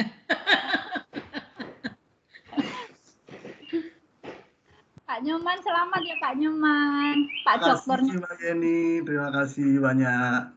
Izin live. Maaf ya. Terima kasih Bu Indira. Mbak Asla. Bilangnya apa? Pak Nyoman, selamat ya. Saya apa Papa? Bilangnya apa katanya? Papa. Ya? Panggilnya apa? Panggilnya apa? Papa. Papa gitu. Papa. Ah, cium dong, papahnya udah lulus ini. Ya. Terima kasih Bu Indira. Pak Agus. Ayo, Ya. Pak Agus. Nah, Iya, Bu. ayo segera. Assalamualaikum, Bu Indira. Salam sehat toh. Alhamdulillah, Bu. Saya WFH nih, Kak, Bu.